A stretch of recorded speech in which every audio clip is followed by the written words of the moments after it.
aggressive and lethal military actions against vessels off of Venezuela, actions that experts are warning amount to extrajudicial killings. While the UK has paused some intelligence sharing in response, will the Minister now go further, explicitly condemn these actions and ensure Britain pushes back against this escalation and any further actions outside international law by the Trump administration? Well, the honourable member will know that we always support international law and the upholding of international law. There have been reports overnight which we don't know the full details of, but the UK is not involved in those operations. More widely, the UK does not accept the legitimacy of the administration put in place by Nicolas Maduro following the 2024 election, and we support a negotiated transition in Venezuela. Mr. Quidley. Thank you, Mr. Speaker. My constituent has expressed deep concern for his family and friends in Syria who belong to a minority ethnic group. He is seeking reassurance. What steps is the Secretary of State taking to ensure that all minority communities in Syria are protected?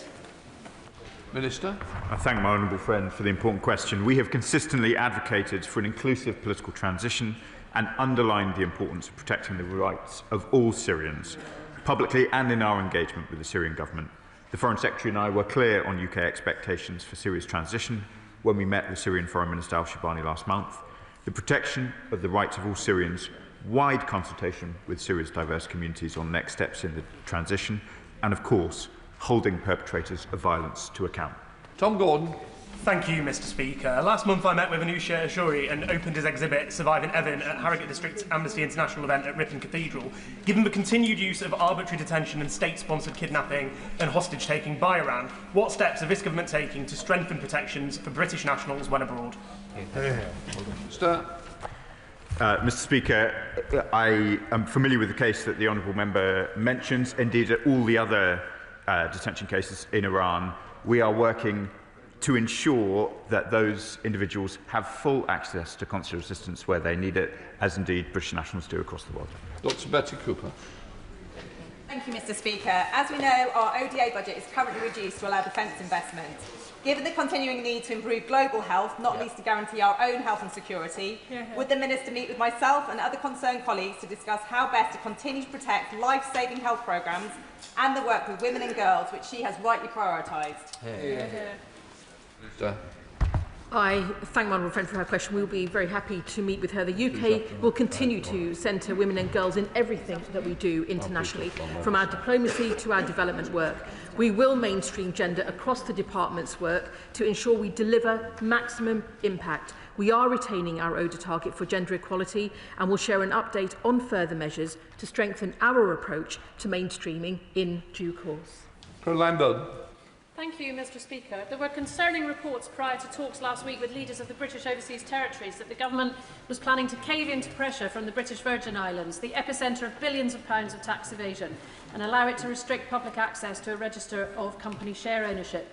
So can the Secretary of State inform the House of the outcome of last week's talks and reassure the British public that the government will force British Overseas Territories to comply with the law and make these registers publicly available?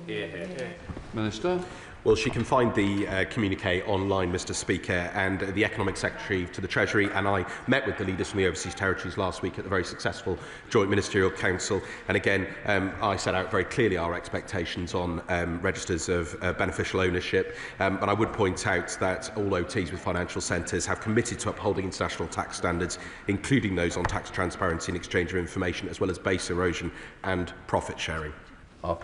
Thank you, Mr. Speaker. Since the beginning of 2025, OCHA has documented more than 1,600 attacks in the West Bank perpetrated by Israeli settlers. So what more can the UK be doing in terms of sanctions for illegal settler outposts, settlement trade, and to hold the Israeli government to account? Mr. Speaker, on the 27th of November, the UK, France, Germany and Italy condemned collectively the massive increase in settler violence against Palestinian civilians in the West Bank. The pace of settlement building in the West Bank continues unabated, as my honourable friend knows well, and I know that she has been engaged on these issues for some time. Israel must stop settlement expansion. It must crack down on settler violence, which has reached record levels. This government has introduced 3 waves of sanctions focused on settlements, including against Mr. Ben-Gvir. Robin Swan. Thank you very much, Mr. Speaker. In an earlier answer, the Foreign Secretary said that trade relations between China and the UK were of a national interest. To that extent, can I ask what conversations her department had with Invest Northern Ireland prior to it signing a cooperation framework memorandum of understanding with the China Chamber of Commerce in the UK?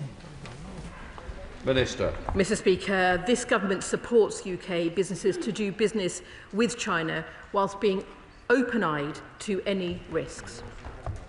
Sorry. Richard Bergen. Thank you, Mr. Speaker. On Donald Trump's threats of military action against oil-rich Venezuela, reports suggest that British military personnel are aboard the US warships heading towards Venezuela. So will the Foreign Secretary therefore make clear that Britain will have no involvement at all, including troops on US warships, in any Trump-led military intervention there? Minister.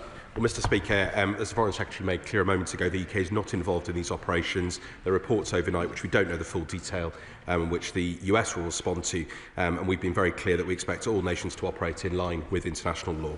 Dr. Ben Spencer. Thank you, Mr. Speaker. The Elections Act expanded the franchise to over 3 million British nationals living overseas. As MPs, we have a duty to represent those who lived in our constituencies, but we don't know who they are or where they are. How can our embassies help? Minister. Mr. Speaker, the Foreign Secretary works closely with Cabinet colleagues on a number of issues, including overseas voter registration. We encourage all British nationals to register as overseas voters if they move or live abroad, as has been the approach of successive governments. We keep gov.uk under constant review, and British nationals abroad can contact their local embassy or High Commission for further information. Debbie Abrahams. Yes. Mr. Speaker. Mr. Speaker, in 2023, Parliamentarians for Peace were set up in the aftermath of the terror attack in Israel and the killings of innocent Gazan civilians. On International Human Rights Day, next Wednesday, would the Foreign Secretary and her team and everyone here join us for the Parliamentarians for Peace vigil that we're hosting then? Thank you.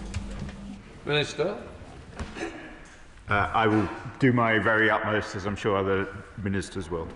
David Mundell. Thank you, Mr. Speaker. The Child Nutrition Fund is one of the most effective ways to enhance the impact and value for money of ODA spending by mobilising domestic resources, philanthropic and private capital, having the potential to multiply UK ODA contributions by as much as 6-fold. In 2023, the UK Government committed to a £16 million contribution to the Child Nutrition Fund. Will ministers confirm that that will be honoured despite the changes in ODA spending? Well, Mr. Speaker, he's been a long-standing champion on these issues, and we reaffirmed our commitment to addressing malnutrition at the Nutrition for Growth Summit in 2025, as he knows, and we continue to support the Child Nutrition Fund, which funds treatment of acute malnutrition. We're providing technical assistance, and we're supporting countries to integrate nutrition across sectors. Thank you, Mr. Speaker. With winter settling in and thousands of Gazan children still acutely malnourished, will the Right Honourable Friend work with international partners so we can go further and faster to help these children? I can say yes, we will. That is why we have announced today that we will support the Disaster Emergencies Committee's Middle East appeal through the winter with a pound-for-pound matching a further £3 million to help support people of Gaza through the winter.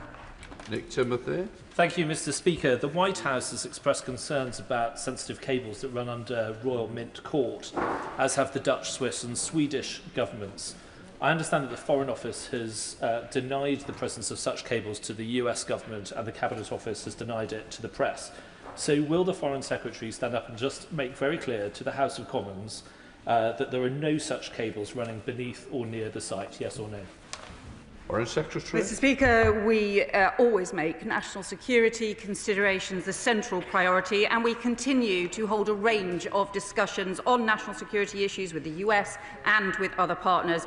And I would just say to the honourable member, under his party, the Defence Secretary was sacked for leaking national security information, the Home Secretary was sacked for national security breaches, and they left us with the smallest army since Napoleon. We won't take any lectures from the Conservatives. Jessica Borden.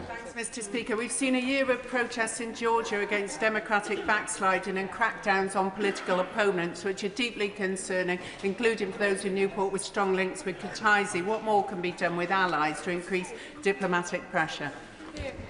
Minister. Well, she raises this very, very important issue. We're deeply concerned by the democratic backsliding in Georgia. We've issued a number of sanctions, as she'll be aware, and I've raised concerns directly with Georgian Dream representatives, and will continue to follow the situation closely. So, Oliver Dodd. Thank you, Mr. Speaker. Today is UAE National Day, marking 54 years since its full independence. In that time, it has become one of our nation's staunchest allies and a key investor benefiting constituencies up and down the country. As chairman of the APPG, will the Foreign Secretary join me in congratulating them and recommitting to this key strategic relationship? Minister. Mr. Speaker, I will. I was delighted to see my Emirati counterpart just yesterday. We had a minister representing the British government at the Emirati National Day. They are a key partner. I welcome their investment all over the country, and we will take the relationship from strength to strength. Jim Johnson. Thank you, Mr. Speaker. In July 2024, the ICJ ruled in its advisory opinion that Israeli settlement and occupation are illegal and needed to be ended and dismantled retrospectively. So can the Minister explain why, after 17 months, the UK government still hasn't responded to the ICJ advisory opinion? Mr. Speaker, the advisory opinion is an important piece of international legal opinion. We're taking our time and making sure we have an adequate response, but I would just remind my honourable friend that it's not like nothing has happened over the course of that 17 months. We have recognised a Palestinian state. That is absolutely central in the deliberations of the advisory opinion, and we have done many other things too, as has been discussed over the course of the session. Question, Dr. Ellie Chance. Thank you, Mr. Speaker. What action will the UK government take as a consequence of Israel's flagrant violation of international law in establishing and expanding settlements?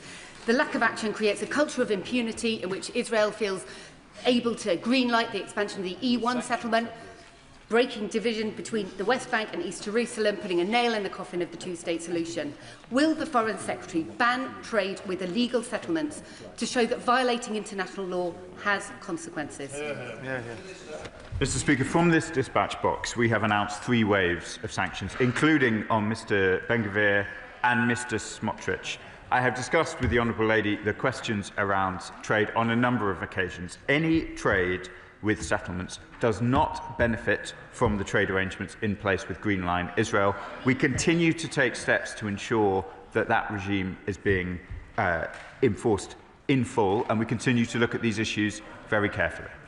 That completes questions. We'll let the front bench change over.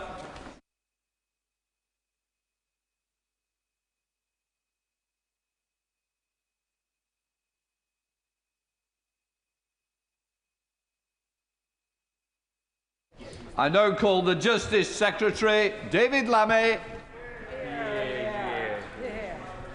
Mr. Speaker, with your permission, I will make a statement on criminal court reform.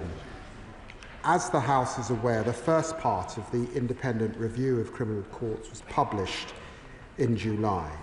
I'm grateful to its chair, Sir Brian Levison, one of the foremost judges of his generation, and his expert advisors, Professor David Omerond, Chris Mayer and Sean McNally. With this review, Sir Brian has produced a blueprint for once-in-a-generation court reform. It's desperately needed, Mr. Speaker, because this government inherited an emergency in our courts. A record of rising backlog, currently at 78,000 cases. Victims facing agonising delays, with some trials not listed for years. All the while, defendants bide their time. The guilty plea rate has decreased every year since the year 2000. And in the year to June, 11,000 cases were dropped after a charge because victims no longer supported or felt they could support the case. Behind the statistics are real people. Katie was repeatedly abused by her partner. She reported him to the police in 2017, but then had an unbearable 6-year wait for justice. During this time, she lost a job due to her mental health deteriorating. She became increasingly isolated, lived in fear and lost faith in the court system. Mr. Speaker, this is not isolated, it's systemic. We're all proud of our justice system rooted in the Magna Carta, but we must never forget that it implores us not to deny or delay justice. When victims are left waiting for years, justice is effectively denied to them. And this is a betrayal of our legal heritage, and it's a betrayal of the victims themselves. Some will ask why we don't simply increase funding. This government has already invested heavily in the courts, nearly 150 million to make them fit for purpose, 92 million committed per year for criminal legal aid solicitors, and funding for a record number of sitting days in our Crown Courts, 5,000 more than those funded last year by the previous government. Today I can announce up to £34 million per year in additional funding for criminal legal aid advocates to recognise the vital support that they give to those navigating the system. I will also accept Sir Brian's recommendation to match fund a number of pupilages in the criminal area, to open a career at the criminal bar to more young people from across society. I will also negotiate sitting days with the senior judiciary through the usual Concordat process, aiming to give an unprecedented 3-year certainty to the system. I'm clear that sitting days in the Crown Court and Magistrates' Courts must continue to rise, and my ambition is to continue breaking records by the end of this Parliament. But as Sir Brian has made clear, investment is not enough. The caseload is projected to reach 100,000 by 2028, and without fundamental change could keep rising, meaning justice will be denied to more victims and trust in the system will collapse. Mr. Speaker, to avoid that disaster, I will follow Sir Brian's bold blueprint for change. First, I will create new swift courts within the Crown Court with a judge alone deciding verdicts in triable either way cases with a likely sentence of 3 years or less, as Sir Brian recommends. Sir Brian estimates that they will deliver justice at least 20% faster than jury trials.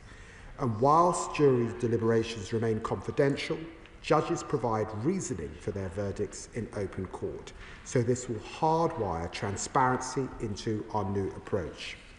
Sir Brian also proposes restricting defendants' right to elect for jury trials, a practice not found widely in other common law jurisdictions. And let's be honest, it's a peculiar way to run a public service. Our world-leading judges should hear the most serious cases, and I agree that they and the magistrate should decide where a case is heard. This will prevent defendants from gaming the system, choosing whichever court they think gives the best chance of success and drawing out the process, hoping victims give up. And I will limit appeals from the Magistrates' Court so that they are only allowed on points of law to prevent justice being delayed further. Alongside these changes, we will increase Magistrates' Court sentencing powers to 18 months, so they can take a greater proportion of lower-level offending and relieve pressure on the Crown Court. I will also take power to extend that to 2 years, should it become necessary to leave further pressure. And when it comes to exceptionally technical and lengthy fraud and financial trials, judges will be able to sit without a jury where appropriate. While these cases are small in number, they place undue pressures on jurors to sit for months, a significant interference with their personal and professional lives. These reforms are bold, Mr. Speaker, but they're necessary. I'm clear that jury trials will continue to be the cornerstone of the system for the most serious offences, those likely to receive a sentence over 3 years and all indictable-only offences. Among others, this will include rape, murder, manslaughter, grievous bodily harm, robbery and arson with intent to kill. Mr. Speaker, I'd like to clear up some misconceptions that colleagues unfamiliar in this area might hold. In England and Wales, magistrates have long done the vast majority of criminal cases. That was true in the Victorian era, it's right through to Winston Churchill's time, and today magistrates hear about 90% of criminal cases. In fact, only 3% of trial cases in England and Wales will ever go before a jury. and almost 3/4 of all trials going to the Crown Court will continue to be heard by them under our changes. The party opposite talk about the Crown Court as if it were an ancient institution. I should remind them that it was established in 1971, the year before I was born, to replace a patchwork of part-time courts unable to cope with the rising caseload. Parliament acted because the country needed a more efficient system that could command public confidence. We now face an emergency in the courts, and we must act. As Lord Chancellor, my responsibility is to ground reform in the rule of law and the right to a fair trial. We will ensure cases are dealt with at the right level, proportionate to their severity, and deliver the swifter justice victims deserve. I'm also clear that we must future-proof our approach. Technology is changing almost every aspect of our lives, and the courts can be no exception. This means that we must modernise, Mr. Speaker. We have asked Sir Brian to write a second report focused on efficiency and how we can make much better use of technology to deliver the modern and effective courts the public rightly expect. Mr. Speaker, we'll also continue to support victims to make sure that they have the confidence to come forward and see justice through to its conclusion.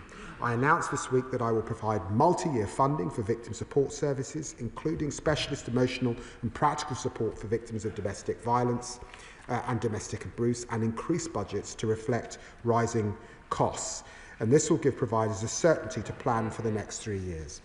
And it amounts to a total investment, a record investment in victims of £550 million, more than £500 million. I want those victims to stay the course. Finally, we must also be honest that this is a problem that has taken years to build up. It will take years to fix. The changes I'm proposing will require legislation that will take time to implement. Our investment will also need time to have an effect. But we are pulling every possible lever to move in a positive direction, and my ambition for the backlog to start coming down by the end of this Parliament remains. And I commend this statement to the House. Yeah. We now come to Shadow Justice Secretary Robert Jenner. Well, I'm glad to see that the Justice Secretary has finally come into work today. When 12 prisoners were mistakenly released after the introduction of his brilliant new checks, he didn't bother to come to Parliament to inform the country. Then when I asked his department whether it's paying compensation to terrorists in prison, he didn't show up. And when the news of his plans to scrap jury trials mysteriously emerged in the press last week, he was nowhere to be seen. Like the prisoners under his watch, he's been a man on the run, the Lammy dodger of this sorry charade for a government. But now today we are blessed with his presence, and his past is catching up with him, because the best opponent of the Justice Secretary's plans to curb jury trials is the Justice Secretary himself. In 2020, he said, "Criminal trials without juries are a bad idea.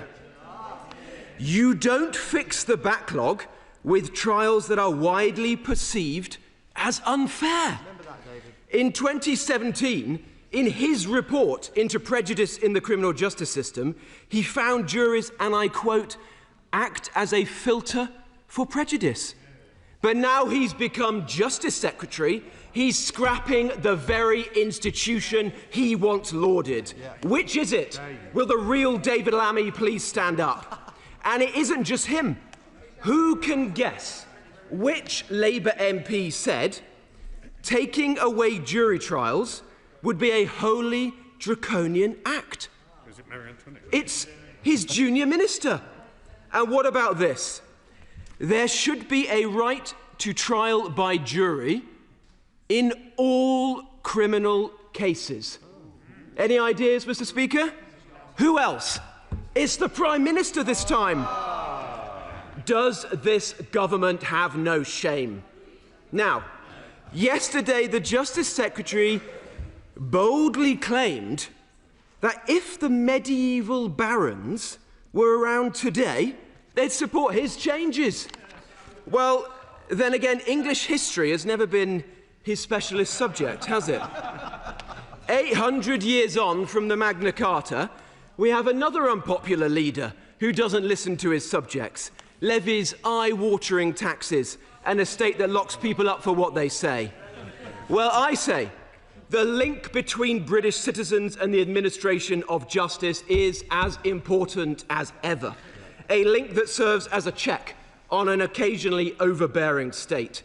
Our ancestors did not stop bad King John, only to be undone 800 years later by this Prime Minister and his court jester.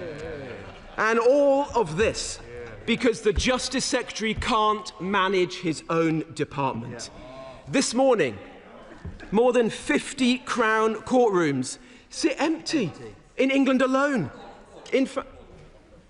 Can I just gently say, I wanted, quite rightly, the Justice Secretary to be heard without comment from the front benches, so I certainly expect the same in return.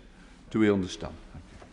Thank you, Mr. Speaker. This morning, more than 50 Crown courtrooms sit empty in England alone. In fact, over 21,000 court days have gone unused this year. And why? Not because there are too many juries, but because the Justice Secretary won't fund the sitting days. Had he done so, the backlog would have shrunk by up to 10,000 cases rather than the fact it's risen this year. The truth is, scrapping juries is a choice. This government could find the money to bear down on the backlog of asylum claims. It could find the money to spend more on benefits, just not to fund the courts to sit round the clock. Last year, the entire budget for courts and legal aid was £5.5 billion. Almost exactly the same amount of money, £5.4 billion, that we spent on illegal migrants. He defends their rights under the ECHR, but not our rights under Magna Carta. And for what? He can't even guarantee that in 4 years' time, this will reduce the backlog. With this Justice Secretary, it is justice delayed and justice denied. So I ask him, much of the rest of the package announced today is sensible, but why has it taken 17 months? The Bar Council, the Law Society, the Criminal Bar Association have all said that jury trials are not the problem. You're facing the wrong way. It's very hard when you're looking at the doors. Thank you. Just, Mr. Speaker. So why did he not start by reforming the probation service, the court listings, and tackling delays from late prison transfers? Why has he still not taken up the Lady Chief Justice on all the sitting days she's offered him?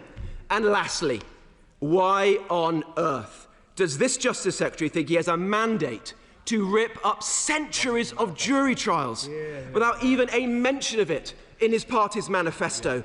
In his twisted logic, he says he's scrapping juries to save them. But be in no doubt, if the Justice Secretary gets away with this, is the beginning of the end of jury trials. He's already in retreat. Let's unite to send him packing for good. Justice Secretary. Well, I'm very grateful to the Shadow Justice Secretary, and I am a little surprised that in his tirade he never once mentioned victims. Not once. Not once in his clip did he talk about the people waiting in that backlog. He's boasted about himself as an armchair historian. Can I just give him a history lesson, Mr. Speaker? In 2019, sitting days in the Crown Court were cut by almost 15%. They oversaw a 12% reduction in Crown Court trials. And many of us remember, over those 14 years of austerity, the magistrates' courts that closed in local communities, the Crown courts that closed in local communities under his watch. It was a political decision, not my words, the words of the senior presiding judge of England and Wales.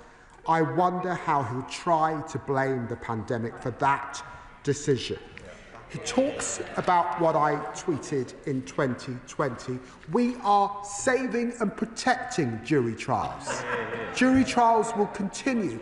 He talks about trial by jury as if we live in the United States. 90% of criminal trials, 1.3 million, are done by our magistrate in this country, which has existed for 6 150 years, and we are going to grow our magistrates who we believe could do more. He talks about the Magna Carta. Yes, Article 9 establishes the jury trial, which we are proud of, and 39 establishes the jury trial, and it establishes a fair trial. But he knows too that Article 40 asks us not to delay justice, and that is the substance of this debate, and that is why we need reform. He knows too that the Conservatives took juries away from defamation cases in 2013. Back in 1933, we had juries sitting in civil cases. So of course we reform. We reform to meet the needs of the system. He knows also that because of DNA evidence, because of CCTV, for a whole raft of reasons, police arresting 10% more, we have a demand issue. We must meet that challenge, and we must ensure that we put the victim at the centre of our criminal justice system. That's who it's there for, and it's why he should have mentioned them. Andy Slaughter, Chair of the Justice Committee. Mr. Speaker, can I first recognise the commitment of the Lord Chancellor and the Minister of State in grasping the issue of the Crown Court backlog, which, as Sir Brian Leveson says, is a threat to our whole system of criminal justice. The criticism of these proposals from the opposition benches comes with no solution whatsoever.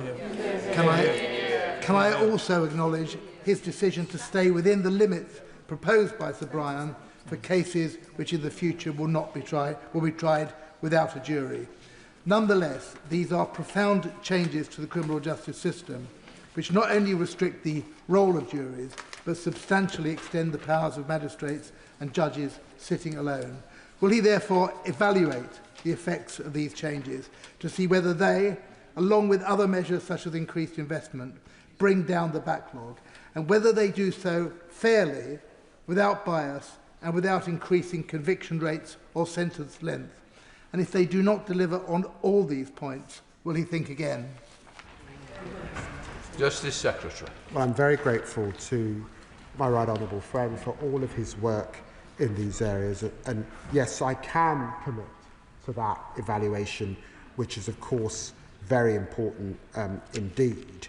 And it's right to say too that Sir Brian found in his report, or estimated that he suspected that there would be 20% faster, because of course it does take time for juries to deliberate, and without the necessary conveyance of information between barristers, the judge and the jury, he expects a system that's judge-led, or indeed that's magistrate-led, to be speedier.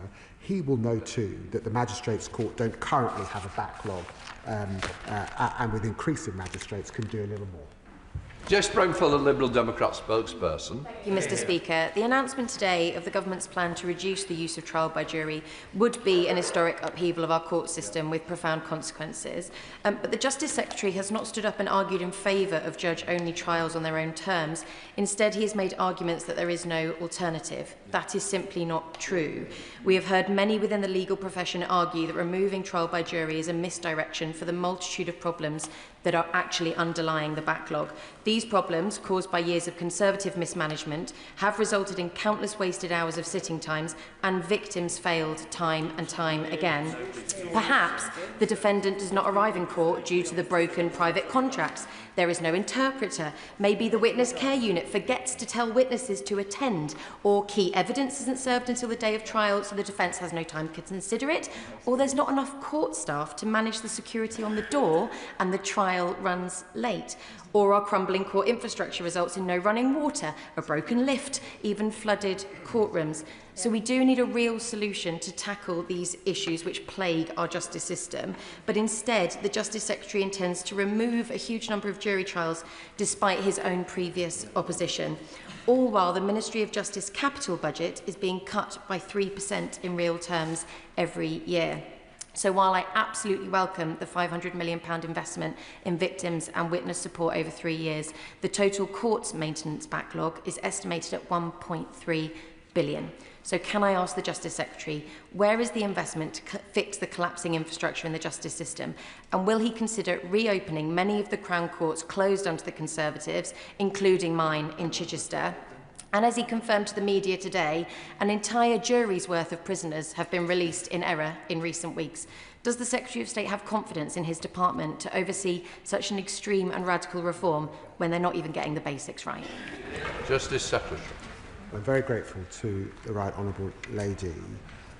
She mentions a range of issues which are important to ensure that across our 80 or so courts and 500 courtrooms that they're working effectively, and that's why we've asked Sir Brian Leveson to look at efficiency as part 2 of his review, because we do need not just our courts but Crown prosecution, our police working together at a regional level to deliver that improvement.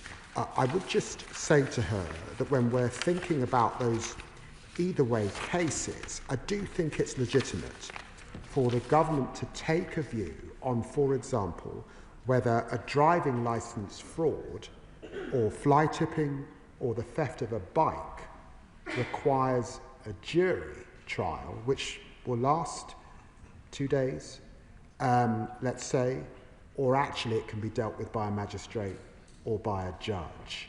And I know that she is committed to us bearing down and dealing with violence against women and girls.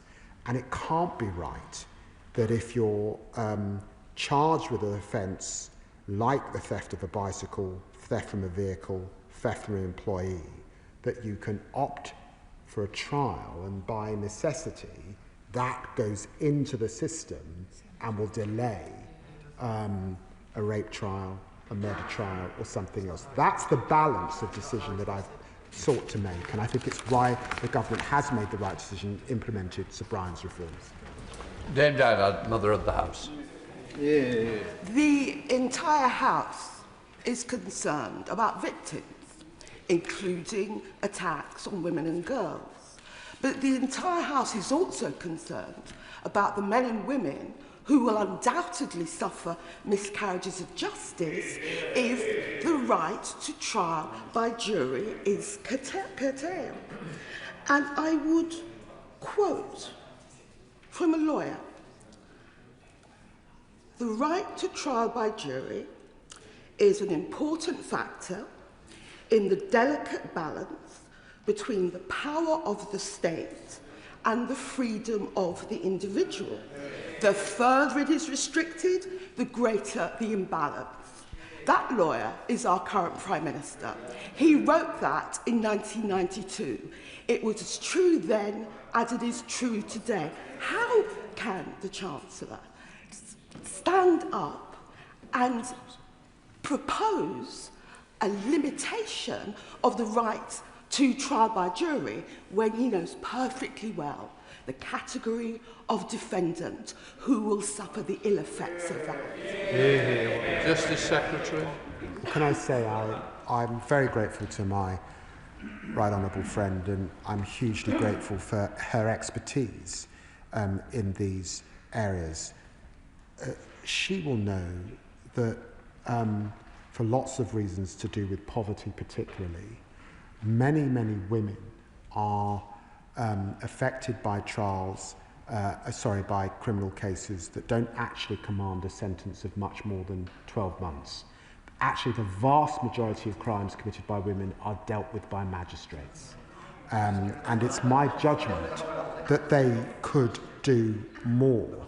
And I do say, in keeping in mind the victims particularly, it cannot be right that we're asking women to wait. That in a city like London, if you are raped tomorrow, the listing will not be until 2028 or 2029. If you're centring those victims, and it's why I think the Victims Commissioner is supporting these changes, it is because we are putting those women first. I'd also remind her of the 550 million that I'm dedicating to victim support, to support those very women she talks about. Sir Jeremy Wright. Thank you very much, Mr. Speaker. I think the government deserves credit for taking seriously a serious report into a serious problem. But can I ask the Secretary of State whether it is his preference that the changes he's outlined to jury trial are permanent, or will recede when the problem of backlogs recedes? Can I also ask him, in relation to judges alone deciding either way cases, he knows that Sir Brian's recommendation is that the presumption should be that for cases where the sentence may be 3 years or less, that it should be a judge-only trial, but that, of course, is a presumption that could be rebutted. Is it the government's intention that that should be a presumption, not a definitive rule? And finally, he knows that Sir Brian also recommended that the plea hearings be pushed back to allow for advice on guilty pleas to be given more clearly and more fully, and that is likely to increase the number of guilty pleas, preventing cracked trials. In what he said about extra funding for the criminal bar, will he focus that funding so that people can be advised early and we can avoid those cracked trials? Justice Secretary. Well, we will consult on how we implement that so we can deal with those cracked trials. I'm pleased that he recognises the importance of Sir Brian's work and his deliberations with his panel, it is not my expectation that these rules would change, and that's also because Sir Brian reflected on the complexity and the demand that we're seeing in our criminal justice system. I know, with his tremendous experience, DNA evidence, phenotyping, the range of new laws that this Parliament is introducing, the increase in sexual crimes as a result of smartphones and other technology, all of that requires change in the system. So I do believe the changes that we are making will be permanent. Mr. Speaker, I understand that my right honourable friend has inherited a disastrous situation in the criminal justice system. Huge backlog left by austerity from the party opposite, so we have no truck with them. But does he fear, as I do, that restricting trial by jury will put a certain class of people in judgment over the rest of us, and that the check and balance on that is that jury can be drawn from amongst what we might include working class people, as I would describe them? Does he fear that we're going to create an us and them in the criminal justice system by taking away people's right to go to trial by jury? Justice Secretary. I do understand my honourable friend's anxiety, of course I do, but I would just remind him, Mr. Speaker, that the vast majority of these individuals will be tried by magistrates, and that historic system that we've had is actually an aspect of that Article 39 Magna Carta right which is being tried by your peers, because they are people that live in every neighbourhood in our country and volunteer their efforts very importantly. Sir David. The Secretary of State, when he took office, swore an oath of office. It reads, "I do swear that I will respect the rule of law, defend the independence of the judiciary, and discharge my duty to ensure the provision of resources for the efficient and effective support of the courts." And that last bit matters. Governments of his party, my party, and before they get too sanctimonious, the Liberal Democrats too, Oh, surely not. all starved the courts, all of them, from Blair to now. And what he has to do is put that right, because if he doesn't get sufficient extra sitting days, this problem will not be solved. And when I say sufficient extra, it's not 1,000, it's not even 5,000. It's an order of magnitude increase, because instead what he's doing is undermining a bulwark of our Constitution. In the words of Lord Denning, it's been the bulwark of our liberties for too long for any of us to seek to alter it. So why won't he go and have his argument with the Treasury and solve this problem properly? Justice Secretary. I do understand the spirit of what the right honourable gentleman is saying, and he's right. Our courts have been starved of funds for too long. But he knows, despite the extra investment that we're putting in and the investment that we got in the spending review, new courts in places like Blackpool, it will take a considerable time. And I say to him, when we've asked Sir Brian to reflect, and he is one of our most eminent judges, would it really be right to ask the victims to wait a decade until we fix the system? It can't be. For all of the reasons that he reflects on in his report, we have got to chuck everything at it. More investment, which we are doing, reform which we are doing, modernisation which we're doing. Which we got Dr. Stella Crease. Thank you, Mr. Speaker. Any of us who have supported a constituent who is in a rape trial will take no lectures from the benches opposite about how they managed our courts. There is clearly a challenge here. I think the worry for many of us is whether the Justice Secretary's own prescription is the solution, because as he points out, juries are involved in less than 3% of all criminal cases. So it is difficult to see how this measure, with all the challenges that it may bring for justice and fairness, particularly for some of our minority communities, will address that backlog. Lord Leveson himself pointed out increasing sitting days wouldn't be a solution unless we had the barristers as a solicitor. So can he make a guarantee that there will be the funding for the legal aid that is required to ensure that every defendant has decent representation? Justice Secretary. Well, I'm very grateful to the Honourable Lady, and I just remind her that we are increasing that uplift to barristers and their fees, 34 million. We've also increased legal aid, 92 million for our solicitors, and because we do need a pipeline of criminal lawyers, we've got this match-funded scheme for pupillagers, so that we do see the next generation of young people from all backgrounds becoming our criminal legal aid lawyers. Speaker, juries are not the cause of the court backlog. If they were, we would not see similar extended delays in the magistrates' courts, which have a record backlog of 361,000 cases. The cause is not just pupillages, but also legal advisers in the magistrates' courts. Given that some of these cases with potential longer sentences will move to the magistrates' court, what additional investment will go into them so that we don't just see the problem move from the Crown Court to the magistrates' court and see victims wait just as long there?